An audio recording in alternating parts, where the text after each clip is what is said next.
Okay, so I want to go into part 3 of Egypt, and this is where it's probably going to get very dicey for people.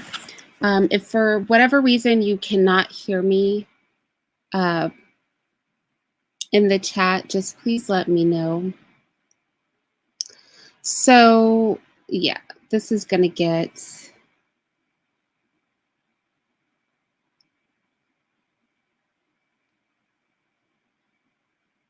uncomfortable for a few people. All right, so let's just get into it. Yesterday, or the past 2 parts of this series, I presented a few things.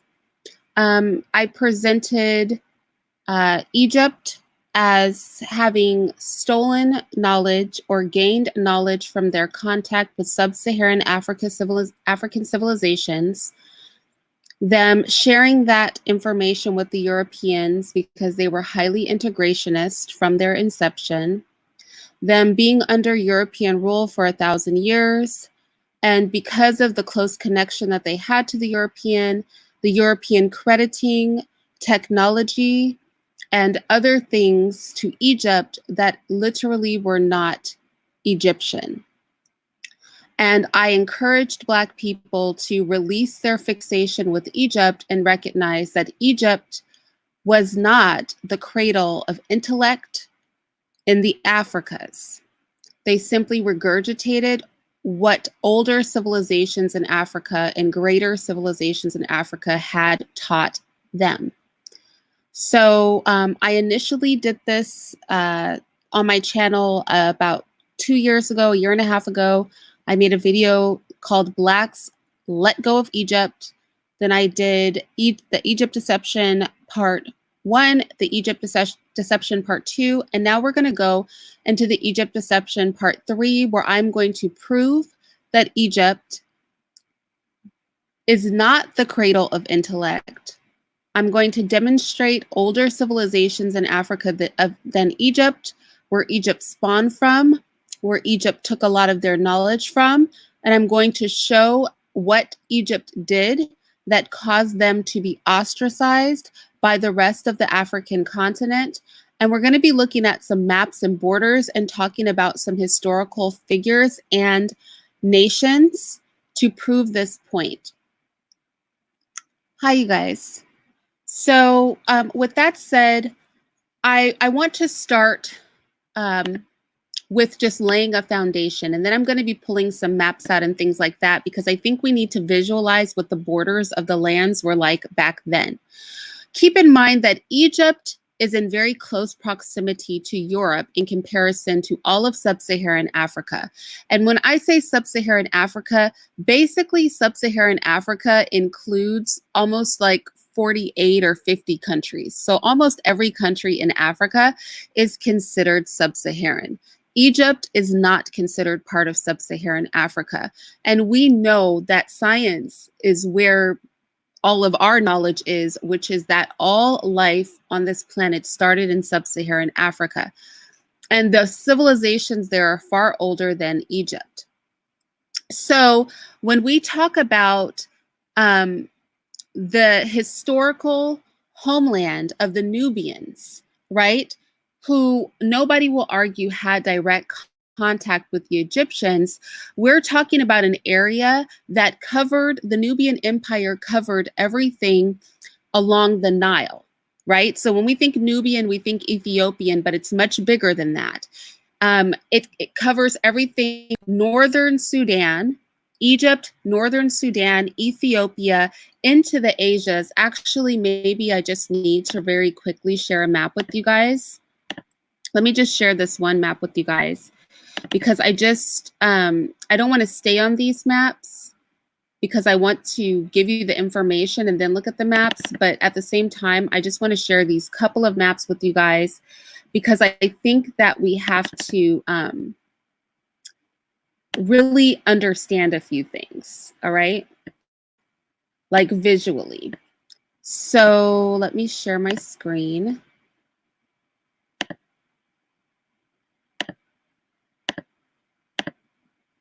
Okay, so this is a map of Africa, okay?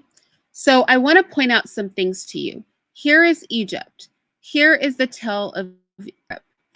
Now, when we're looking at this map, something else that I want you to note is that when we think of, for example, the Queen of Sheba, right?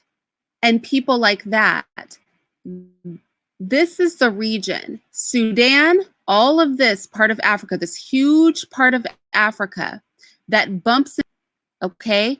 So we're talking about this whole part of Africa and this lower part of Asia into the Persian Gulf, which historically all of this was Africa. And this account, we look at Oceania, all the Black populations that we see in Oceania, the Black populations we see in Australia, the Black populations we see in Fiji, the Black populations that we see in the Andaman Islands. These are whole Black people, right? It also accounts for people like the untouchables in India. I think we often forget that this whole part of Asia down here, I don't know if you guys can see my pointer that borders the Red Sea into the Persian Gulf, that all was part of Africa. When we talk about the land of Canaan, Mesopotamia, when we talk about the Queen of Sheba and her reach, when we talk about the Nubians, we are talking about everything from Egypt through the Sudan into Ethiopia and Somalia and this whole section of Asia, right? It's historical fact. So I want to kind of show you the borders, right? And we're going to get into West Africa as well, but one step at a time because I don't, so we'll do another thing on Egypt. We're talking about all this area. Now, keep in mind that the Nubian lands and the Sudanese lands are older than Egypt. They are literally older than Egypt. In fact, let me stop sharing my screen. In fact, not only are they older than Egypt, the Sudanese actually are doing work to prove that their pyramids are 2,000 years older than the Egyptian pyramids. 2,000 years older. And this is how they justify it. And this is going to get us into the history of Egypt and why Egypt is really the reject of Africa. A lot of people felt like I was saying Egyptians weren't originally Black or anything like that. And I'm not saying that at all. I'm saying that the Egyptians sold out to the Europeans. They were into bestiality and all kinds of vile things that they had in common with the Romans and the Greeks. And I'm going to prove this with historical fact. And they, after being ruled by Black people, they started to integrate more and more, and they became the rejects of Africa. That is what Egypt is. They were the traitors and the rejects of the Africas. And I'm about to prove this. And this is why I feel so passionately about Black people releasing Egypt. But let's talk about the civilizations that are older than Egypt. So you guys can research this on your own.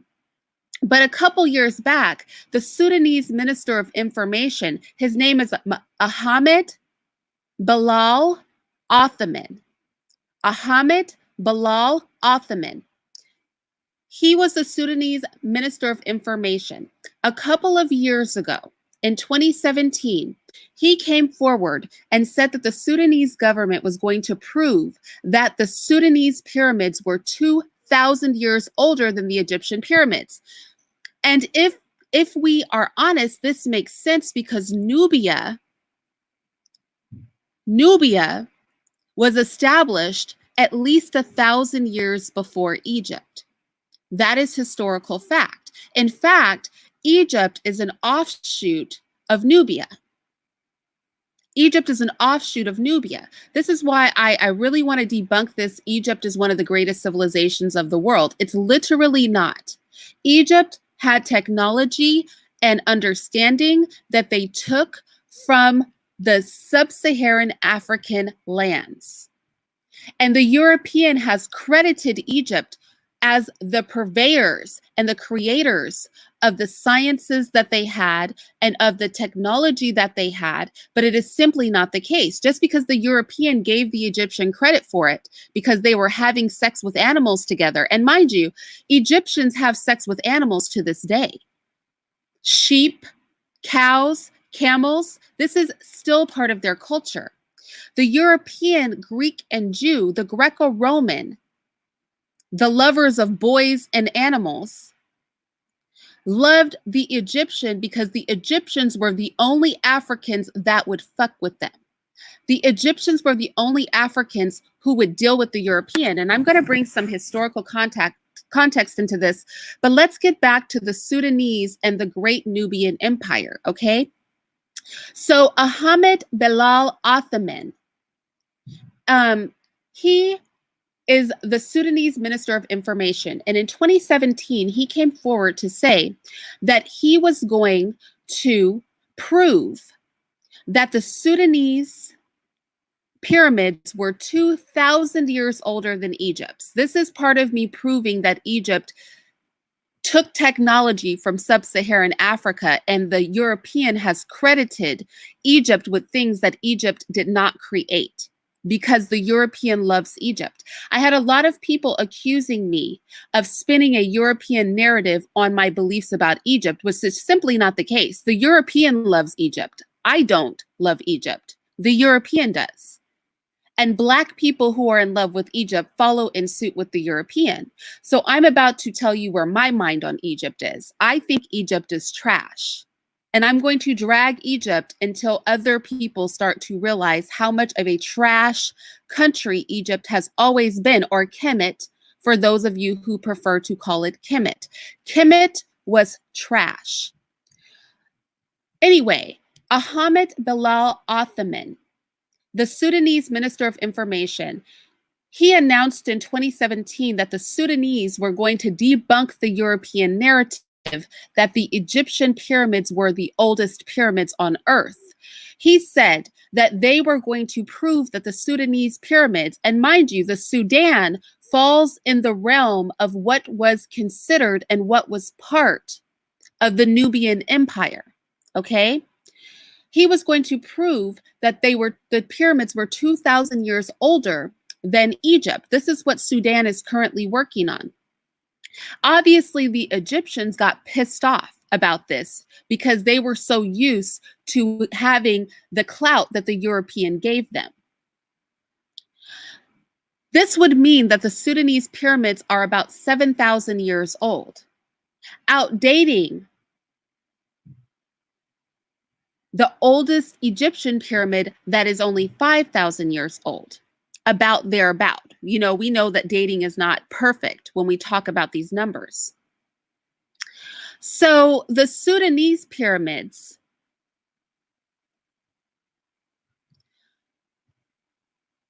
the claim is that the Sudanese had ruled over Egypt during the ancient era.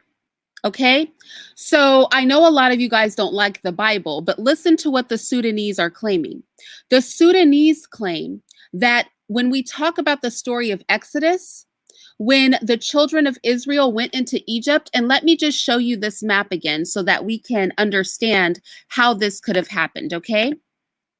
So when we talk about the Exodus that is in the Bible, because this is what the Sudanese are claiming, and mind you, the countries that adhere to this understanding of that region's, like the non-European understanding of the region of Africa and Lower Asia, the countries that agree to this are all of the Hebrew countries, the Muslim countries, Turkey, Persia, Arabia. All of these countries agree that this is the narrative for Africa and Lower Asia. It is only the European who disagree with this narrative. So let me just share the screen with you guys again.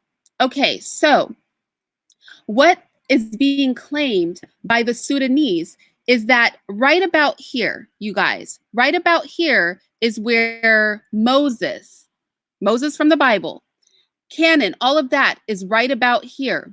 They migrated into Egypt. The Sudanese say that the Sudanese people, Black people, we know what Sudanese people look like, right? There's no dispute that the people in Sudan are Black. That Black people ruled Egypt in the ancient era, and that the Pharaoh described in the book of Exodus when Moses was in Egypt was a Sudanese Pharaoh, and he had rule over Egypt at that time. Now, they are citing the Quran in their understanding of that, and Turkey and and all of the countries in Lower Asia and the Ethiopians are not disputing this. They're not disputing that the Sudanese ruled over Egypt in the time of Moses, which would explain why the Moses, who, when we look at the Israelites, we consider them a Black people, right? Why they did not see a difference between Israelites in appearance and the Egyptians. So the Sudanese are claiming that it was a Sudanese pharaoh that ruled over Egypt at the time. This is not the European narrative. This is the African and Lower Asian narrative. What everybody else has to say, taking the European out of it. So they point to things that, like the river, because there's only one river. Remember, Africa is the second driest continent on Earth. There is only one river on the west side of Africa, and it is the Nile River. And the Nile runs from way down here where Victoria is, and then it goes up. Here's Lake Victoria. Lake Victoria is in Kenya, Uganda, those places. And the Nile River runs up through what was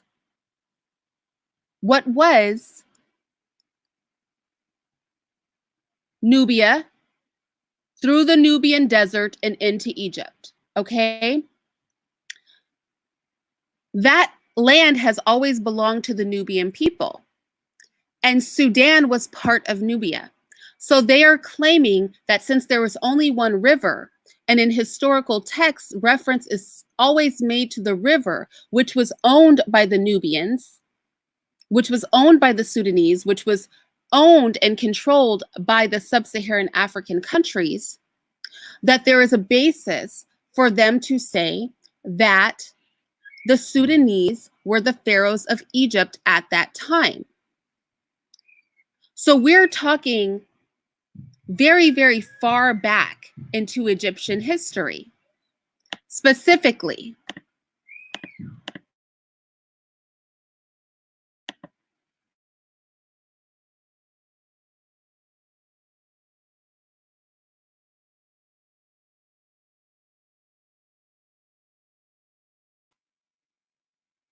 okay, so this is the claim that the Sudanese are making. That's the first thing I'm going to submit, is that the technology that was used to build the pyramids predates Egypt. And that, in fact, if you don't look at the European narrative of Egypt, you will find that African countries such as Ethiopia, the Sudan, and that Lower Asian countries, because remember, Lower Asia was once part of Africa, such as Persia, Turkey, and Arabia, all agree with this narrative. Remember, these were all joint countries because Nubia covered everything from Egypt into northern Sudan and Ethiopia. The first Nubian civilization was in 3800 BC.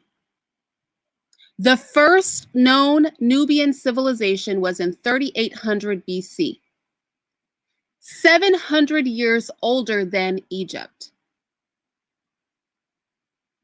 People always talk about Egypt as being one of the oldest civilizations on Earth, having the oldest written writing, and it's simply not true.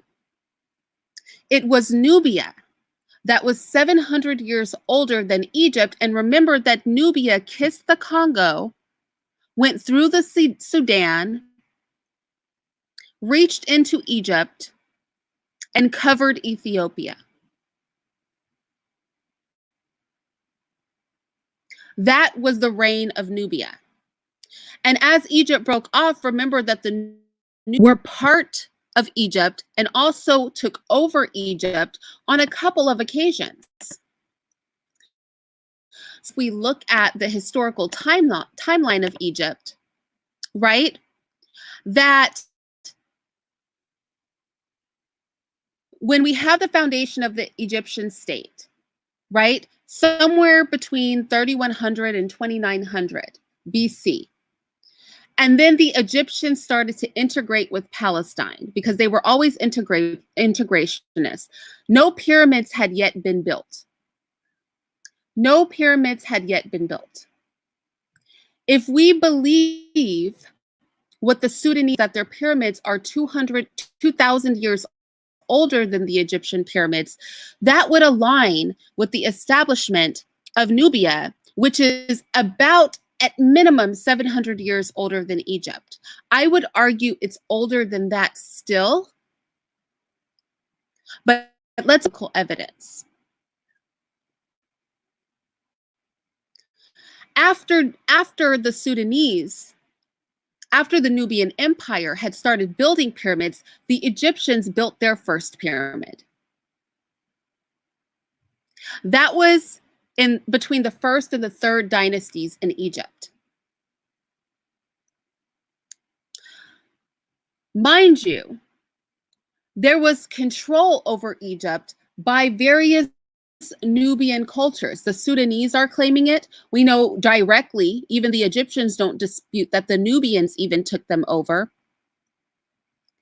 And that they had heavy contact with Nubia directly. This is what the Egyptians will acknowledge as early as the 10th or 11th dynasty.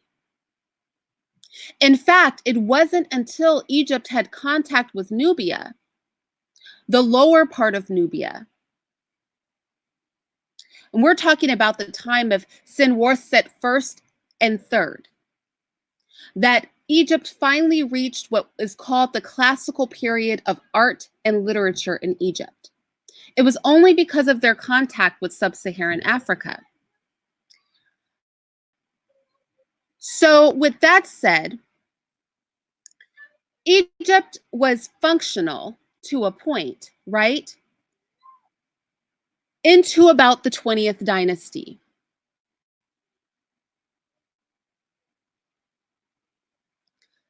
Maybe into about the 25th dynasty, because in those cases, it was still under Nubian control. This is all very early Egypt. But mind you, this is only about 1,500 years after Egypt's inception, which is why I said yesterday that for half of the time of Kemet, if you prefer to call it that, or Egypt's existence, it was in Black control. That is what the Sudanese claim. That is what the Ethiopians claim. That is even what the Egyptians agree to. That is what the countries in Lower Asia claim, the Turkish, the Persian, the Arabians. Everybody agrees on this. The European is the one that odd man out, okay? But then something happens, and Egypt gets conquered by the Assyrians. Okay, so for those of you who don't know exactly where Assyria is, let me pull up a map because I want to be able to put this in perspective when we talk about where Assyria is. Because I think it will help us have a better understanding of where Egypt went wrong, okay? So let me go ahead and share my screen with you again.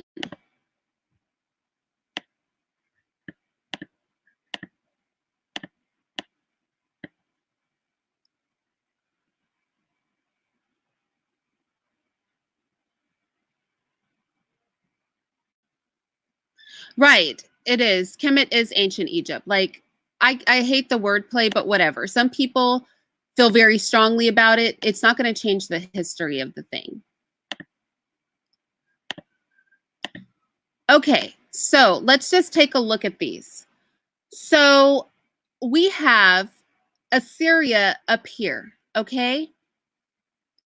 Assyria up here. We're looking at ancient kingdoms. We have Assyria up here. The Assyrians conquered Egypt. Now, I'm bringing empire because I want to talk about the Queen of Sheba, and I want to talk about where Egypt started to become traitorous to blacks. So if we look over at this other map, we can see all of the countries that I was talking about, right? Arabia, Persia, Assyria, Egypt, Ethiopia, Kush, all of these areas. We're talking about all of this, and like I said, the lower part of Asia. To put it in perspective, and this is what Assyria looks like ancient times, right? So I want to pull this all together because remember, there were a bunch of different types of cultures and things like that going on in these ancient times. And I think it helps to have a map and to look at a map because the map helps us put into perspective how there were Jews in Egypt, how there were Jewish people in Ethiopia. When we talk about people like the Queen of Sheba, it makes sense if we understand that the Queen of Sheba, when we talk about the Queen of Sheba and Solomon being friends, it's because their empires nearly touched. The Queen of Sheba owned the Sudan, owned Ethiopia, owned almost into the Congo, owned most of the Nile River. Her kingdom kissed Ethiopia, and it also took over the areas of the Arabian desert, right? In fact, they have found ruins from her kingdom. But again, this is not how the European tells the story. So for those people who are accusing me of telling the story from a European standpoint, absolutely not. I'm going to tell the story from the non-European standpoint. And the non-European standpoint is that Egypt wasn't crap. They were a vile society that was traitorous. That is what Egypt was. So let's continue on. Okay? So we have the first Nubian civilization, at least beginning in 3800 BC, 700 years before the Egyptians. We have the Sudanese claiming that their pyramids are 2,000 years older than the Egyptians, which would make sense, right? Based on the fact that we know the sub-Saharan African populations are older than Egypt. And that makes sense because the lands in sub-Saharan Africa, remember that Africa is the second driest continent on Earth.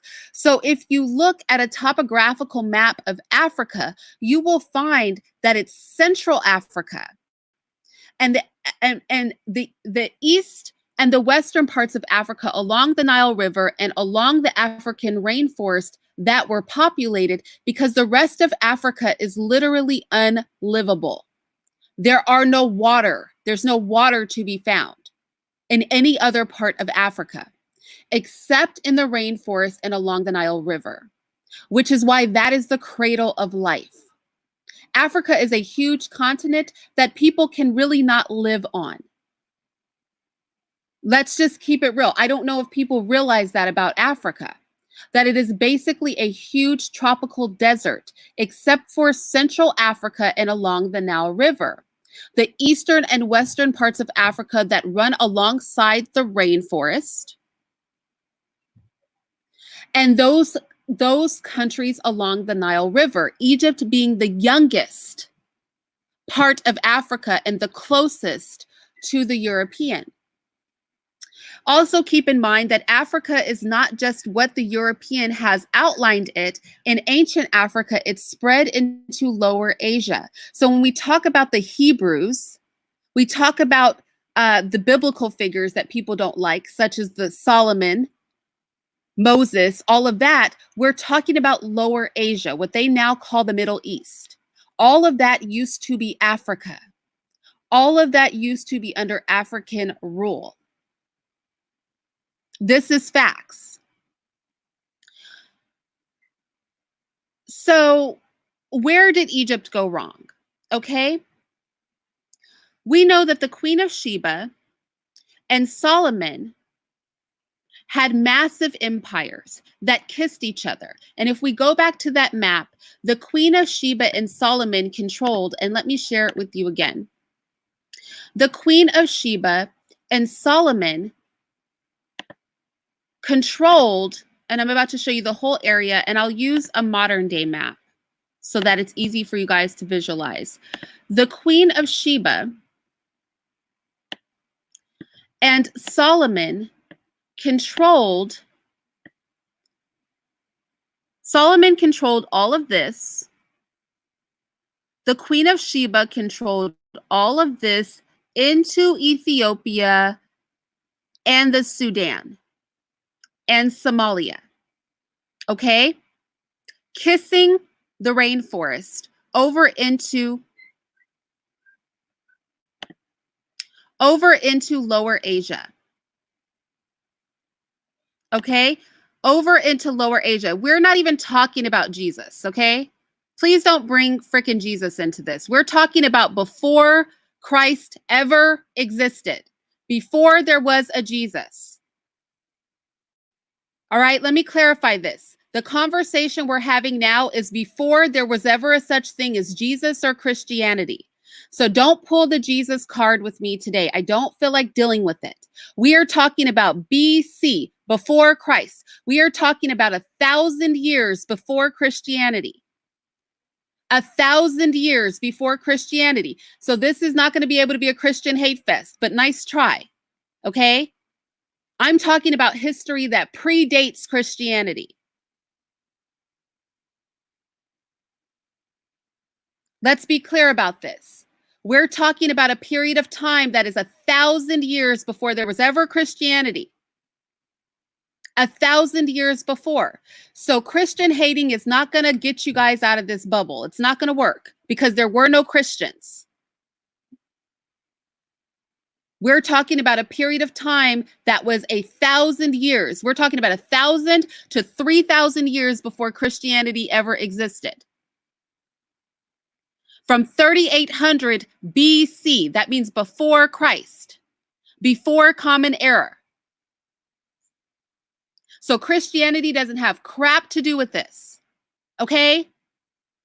Jesus doesn't have anything to do with this conversation because there was no Jesus at the time. Don't get sidetracked. Nothing is going to escape this conversation, okay? Let's be very clear.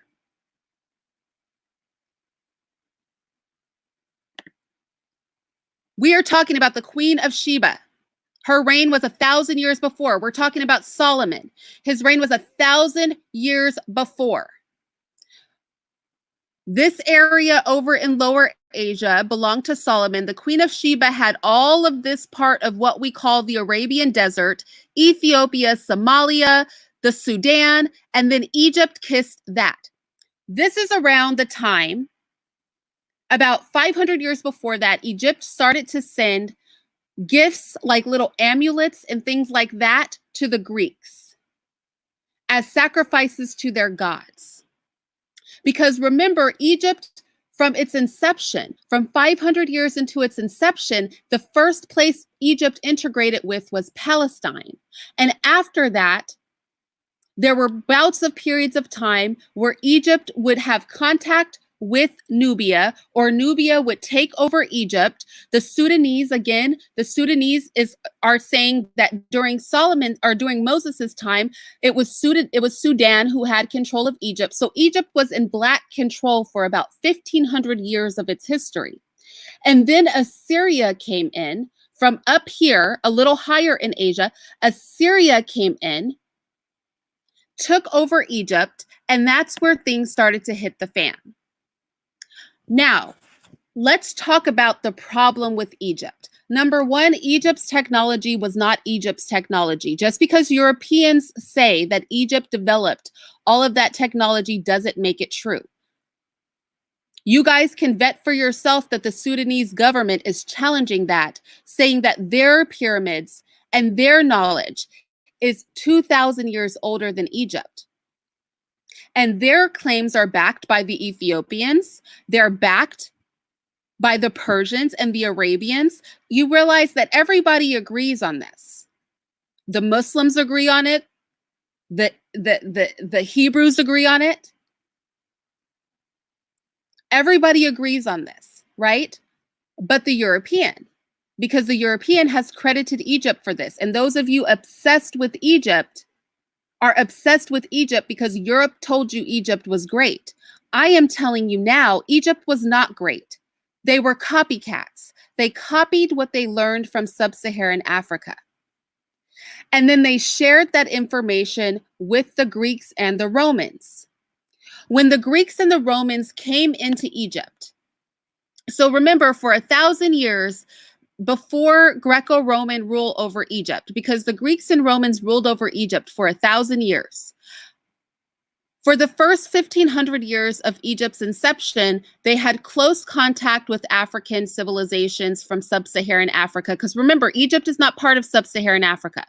Almost all of Africa is considered sub-Saharan. There are only a few countries, like 4 or 5 countries that are not considered sub-Saharan African countries. Egypt is one of those few countries. Egypt was either in control with or part of sub-Saharan Africa until Assyria came in. Now, there were several periods of time during that 1,500 years. There was about 800 to 1,000 years where the Egyptians were dealing with the European. This is before European rule over Egypt. Because remember, the Europeans ran Egypt for 1,000 years themselves. And then the Arabs came in after the European and ran Egypt. So for most of Egypt's existence, it hasn't been under Black control. The Egyptians were sending amulets up to the Greeks as gifts and sacrifices to their gods. When the Greeks and the Romans came in to Egypt, the Egyptians welcomed them with open arms because they had culture in common. Let's talk about the vileness of Egypt and why Egypt was the reject of Africa. It was the reject of Africa. It was the reject of Africa because of the things that the Egyptians were into. The ancient Egyptians and the ancient Greeks both practiced bestiality. This is just one example of the weird stuff that they were on. Remember that yesterday we talked about the revolts, the Babylonian revolt that the Jews started because they were sick of the nasty stuff that the Egyptians and the Greco-Roman people were doing. So when people talk about the Egyptians revolting against the European, it wasn't the native Egyptians, it was the Jews that started the Babylonian revolt. The Egyptians liked the Greeks. They both practiced bestiality. They believed that it could cure nymphomania. So if you were a nymphomaniac, if you really, really liked sex, both the Greeks and the Egyptians believed that you could cure your nymphomania by having sex with animals, right? We even see bestiality portrayed in Egyptian hieroglyphics. They were very much into this. And we see that in ancient Greece, bestiality was used as theme in their mythology. Both the ancient Greeks and the ancient Egyptians incorporated bestiality into their religious practices. For those of you who enjoy Kemet spirituality, bestiality was part of the religious practices of the Egyptians. And it was something they shared in common with the Greeks.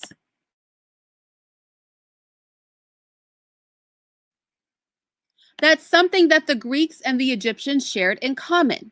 This is why the Egyptians were sending amulets for 1,000 years before Greco-Roman people took over Egypt. They were sending gifts to the Greek gods because they shared beliefs in common. This is factual history. In fact, the ancient Egyptians, they engaged in worshipful bestiality, meaning that they would have sex with like goats. They would be in the temple of Mendes having sex with goats as part of their worship. And the same thing was with the Greeks. This is why the Greeks and the Roman Greco culture, because we use Rome and Greece like it was two different things, but there was a Roman Greco civilization, right? A Greco Roman civilization. The same thing was with the Greeks. The Greeks also engaged in bestiality during their religious celebrations and festivals. This is why these people got on so well. This is why the European loves Egypt so much. This is why when you go to any museum in a European dominated country, you will see Greece, Rome, and Egypt presented. This is why your history books teach Greece, Rome, and Egypt as some of the greatest civilizations. They do this for a reason because they were all the same.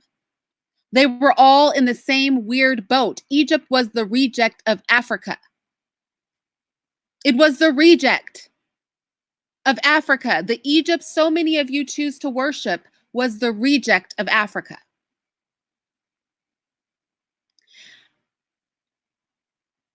There were many ancient Egyptian kings and queens, or Kemet, if you prefer to call it Kemet, who had a reputation for engaging in bestiality. This is a known thing. In fact, in modern day Egypt, they still have sex with goats, sheep, and camels. This is still practiced in Egypt today. They still practice bestiality openly in Egypt today. If you don't believe me, go research all this for yourself. In ancient Egypt, it was normal to have sex with cows, domesticated animals. They even were having sex with crocodiles, y'all. They were having sex with everything. Now, even though Egypt, there was a punishment for bestiality, they rarely inflicted the punishment. While in Greece, Egypt's best friend, bestiality was perfectly kosher. And let's not leave Rome out of this, because Rome incorporated bestiality in their mythology too. In fact, Rome was even more hardcore than Egypt and Greece. Rome would have women raped by animals as part of fun in their Colosseum. They had they had a place called Circus Maximus where they would just have women having sex with animals. Because the Romans liked to watch it. They were into that. So when the Romans and the Greek and the Egyptians had a little buddy-buddy relationship, it was because they were all the same. They were all disgusting societies that were the same.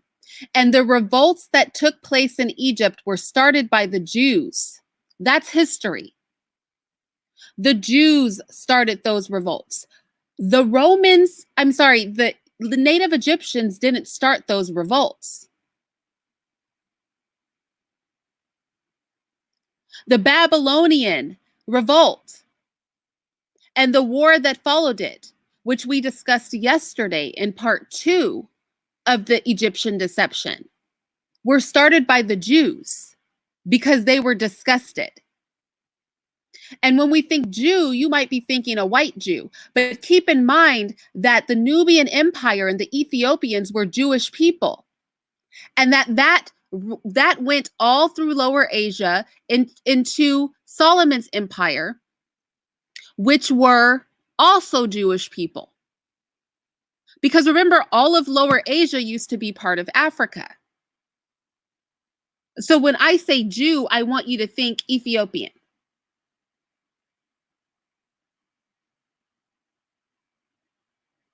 I want you to think Ethiopian when you think of Jew. I want you to think Sudanese when you think of Jew. Because historically speaking, in those ancient times, that's what the Jews were.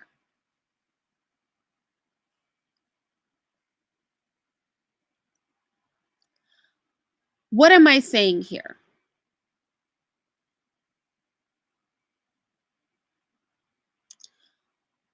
I am saying that we had a emergence of a variety of cultures in Egypt. Did Egypt start under African control? Yes. But Egypt was only under Black control for about 1,500 years. Most of Egypt's or Kemet's existence, it was not under African control. They were not heavily resistant to the European coming in because they were exchanging gifts with the European for 1,000 years before Europeans ever came there. And when the European did take over Egypt, and they were greatly mistreating the Egyptians, remember that the Greek and the Roman pharaohs that were there, they didn't even bother to learn to speak the Egyptian language. They really didn't care about those people.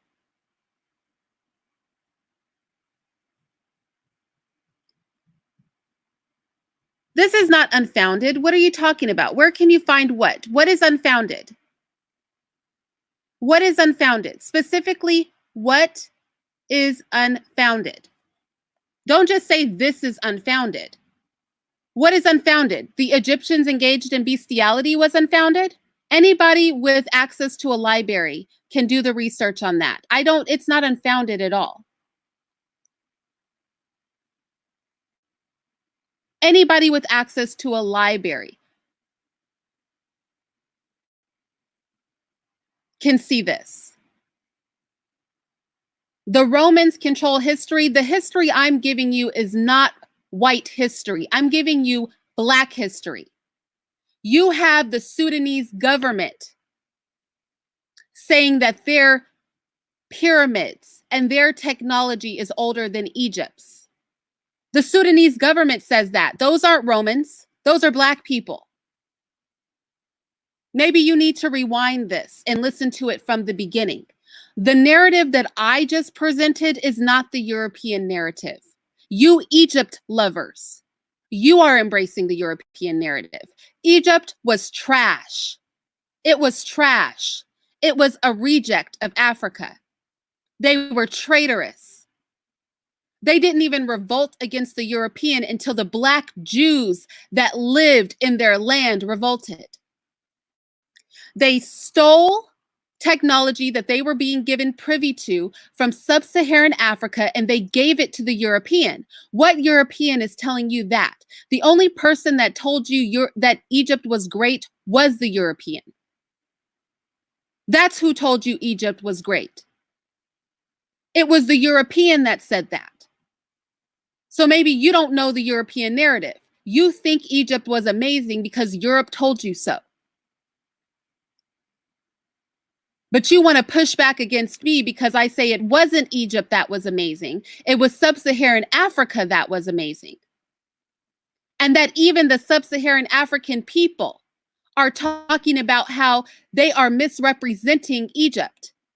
They are saying, the European is saying that Egypt has the oldest pyramids. The Sudanese are saying, you are liars. Our pyramids are 2,000 years older. Do not believe me? Go look it up for yourself. As I said, the Sudanese Minister of Information announced this in 2017. His name is Ahmed Bilal Othman. I don't have to make this stuff up.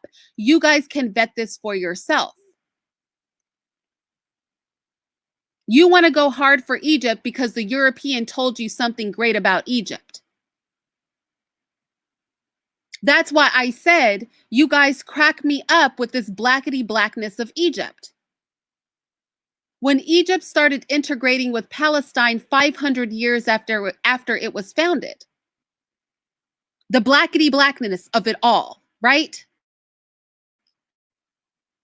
The nasty vileness of Egypt matched the disgusting vileness of Greece and Rome. They were the same. They were all debaucherous societies. And let me ask you something. For the 1,000 years that Greco-Roman people ruled over Egypt, those people who love to have sex with little boys, do you think for 1,000 years they didn't bring that into Egypt?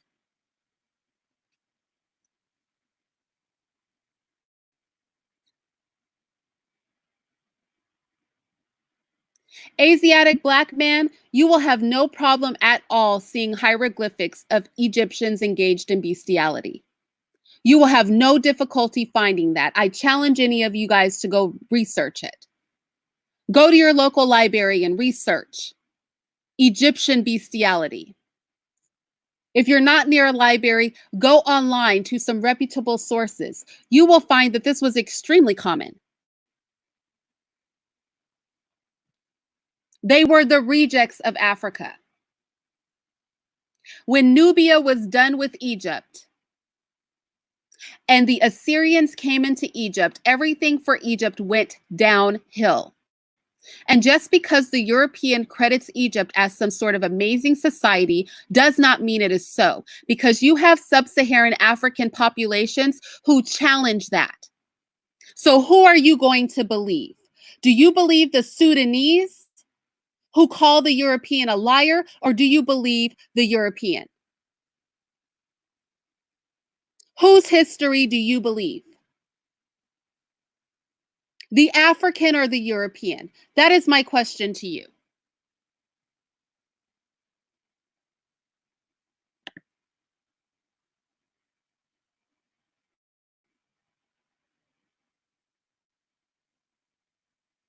I just want to understand.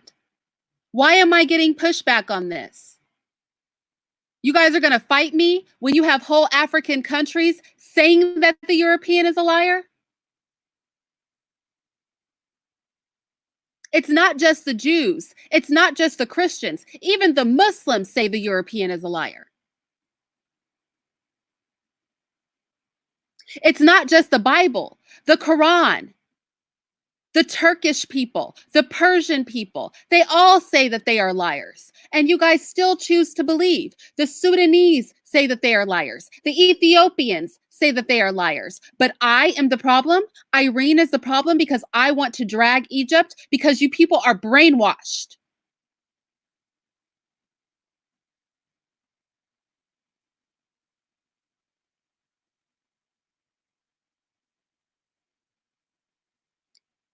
You guys are telling me that I am painting a European narrative when I am quoting everybody who is not a European. I just presented a whole bunch of non-European sources to you. But you would rather still believe that Egypt is the cradle of everything good of Africa. Because why would you bother to listen to the Sudanese or the Ethiopian? Why bother to listen to the Jewish narrative? It is far better to listen to the European narrative because that's what you were taught in school.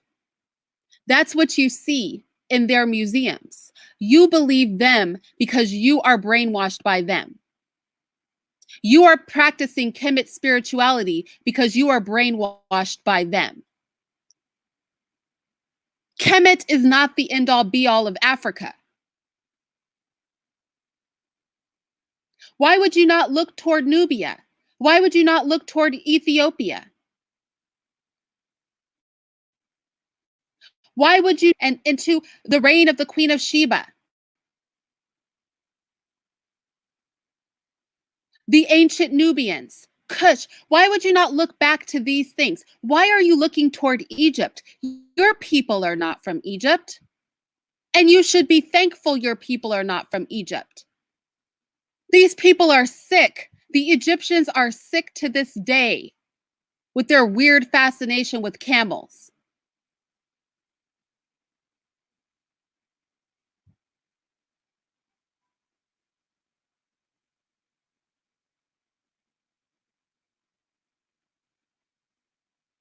Let's be clear.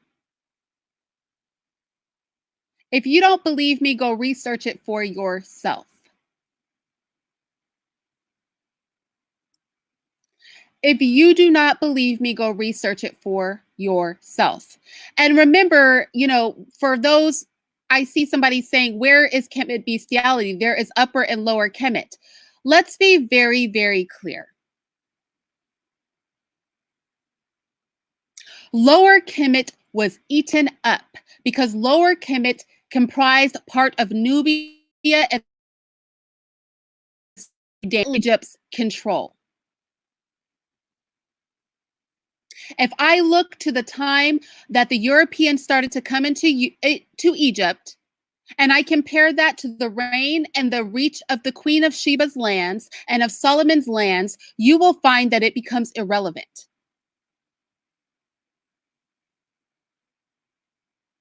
The boundaries of Egypt, they flexed and they moved. But when we saw Egypt spread under white rule for the 1,000 years that the Greco Roman people ruled Egypt, you will see that the Egyptian people helped the Greco Roman people infiltrate Africa. They helped them take part of Africa. They are traitors. They are trash. The Egyptians are nothing.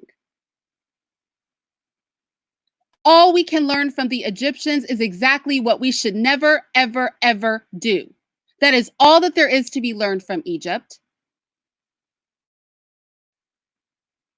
All we can learn from Egypt is from their mistakes, which were aplenty. The Egyptians were the biggest mistake in Africa. Their entire mindset, their behavior, their attitude toward the European, their religion, everything about Egypt was trash. Once the Nubians and the Sudanese left that country, once the Assyrians came into Egypt, for most of Kemet's history, it was trash. It was trash. It was trash. And you guys can try to erase half of Kemet's history, but it will never disappear. Look toward sub-Saharan Africa.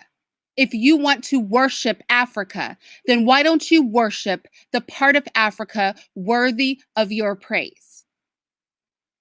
Why would you pick Egypt out of all places, other than the fact that a white person told you it was great?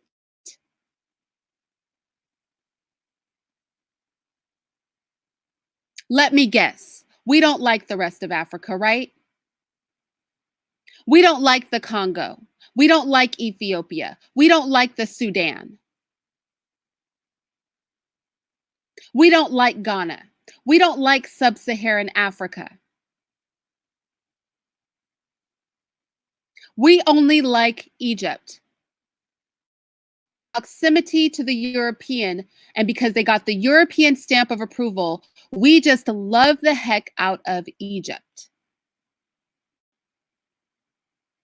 They are not the oldest civilization. They were not the wisest civilization. They were nothing but traitors and fools. That is the truth about Egypt. The next time we have this discussion,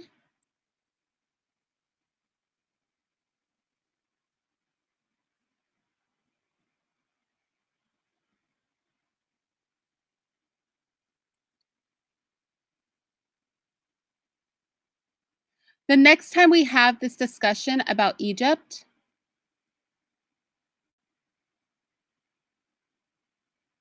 we're going to be talking about it from the perspective of the civilizations that were greater than Egypt, where there's historical proof that Egypt went into these civilizations both for knowledge and information.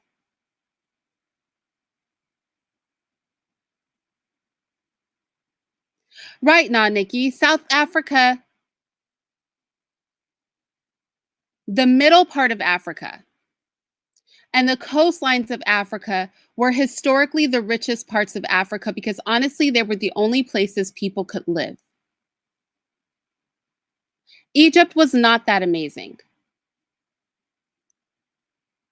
The only person that told us that Egypt was amazing.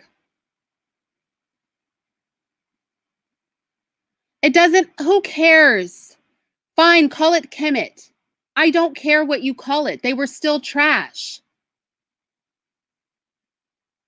Trash is trash no matter what name we slap on it. I can't do the Kemet Egypt game. I can't even be bothered. It won't change the irrelevancy of Egypt. It won't change that they were trash. I'll say Kemet was trash, Egypt is trash, it's all trash, and they are still trash today.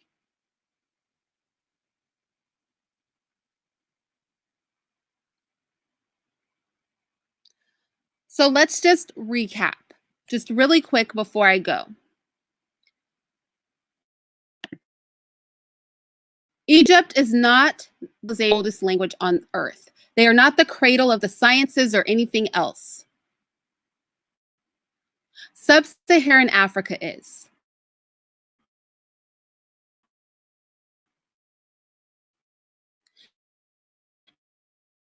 And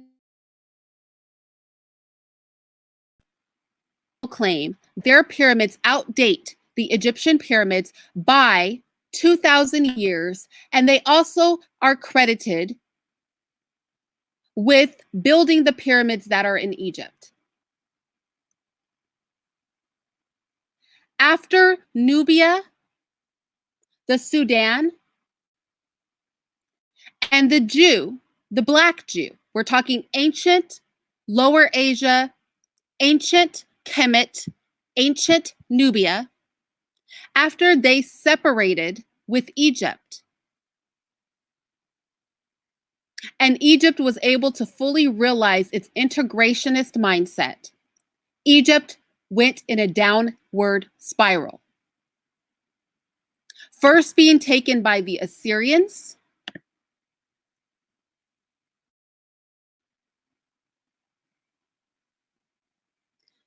or I should say, first being taken by Libya, then by Nubia, then the Assyrians came in. After the Assyrians, the Persians came in. After the Persians, the European came in. And it was a downward spiral from there.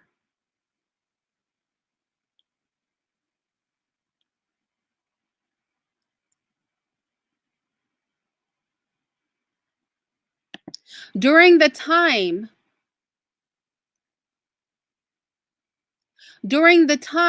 of the Assyrian conquest of Egypt and the Persian conquest of Egypt, between the 20 dynasties of Egypt, we saw that was the reign of the Queen of Sheba, the reign of Solomon, whose lands covered most of sub-Saharan Africa, throughout the Sudan, throughout Egypt, kissing the Congo rainforest, Ethiopia, into Lower Asia, throughout the Arabian Desert. We had a huge, giant, powerful, wealthy Black civilization surrounding Egypt that was massive.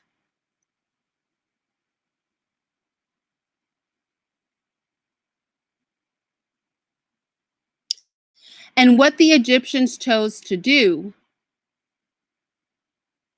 was embrace the leadership of the Greco-Roman society, calling Alexander III their deliverer, worshiping their white pharaohs as gods for 1,000 years. And it took the Jewish people in Egypt to revolt and start the Babylonian revolt before the Egyptian even thought to oust the European. And it was several hundred years after that initial Babylonian revolt before the Europeans got so bloated in power that their kingdom finally collapsed. And the residue of that disgusting relationship is still alive and well in Egypt today. They engage in the same practices today. And none of your ancestors are from Egypt. So why do you guys have your tongues so far up Egypt's butt? That is my question. Especially when you have countries like Ethiopia and Sudan telling you that the European is lying about the greatness of Egypt. So my question to you is, who do you believe? Do you believe the descendants of the Nubians, the Sudanese, and the Ethiopians, or do you believe the European about Egypt? Pick a side. The European narrative that Egypt is amazing and great, or the African narrative that it is sub-Saharan Africa that is amazing and great. You choose which side you want to be on.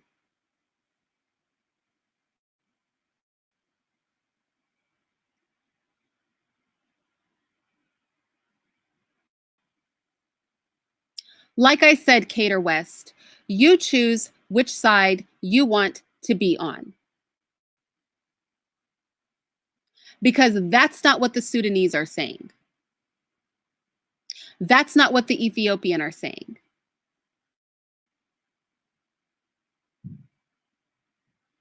We haven't reached West Africa yet. We will reach West Africa. But I can only do this in so many parts. So I needed to move us down from Egypt to sub-Saharan Africa. And let's be clear that West Africa is part of sub-Saharan Africa.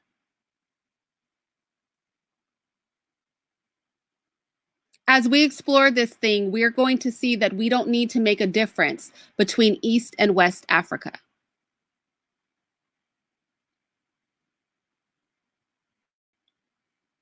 There's not going to be a need. Egypt is really the odd man out in Africa. Let's just keep it real. Egypt are the odd man out in Africa. The reason the European destroyed all of the buildings, the books, the technology that they found throughout the Africas and left Egypt standing is because Egypt was a traitor. So they let Egypt stand.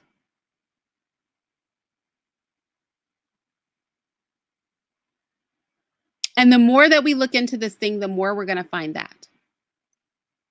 The reason the European pets Egypt, they have made Egypt their pet,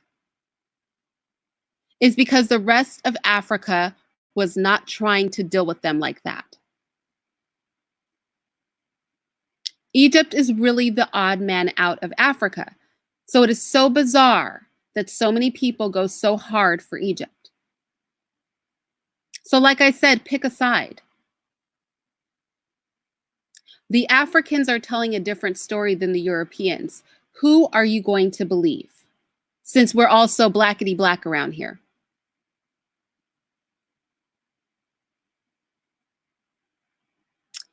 So with that said, I'm going to get out of here.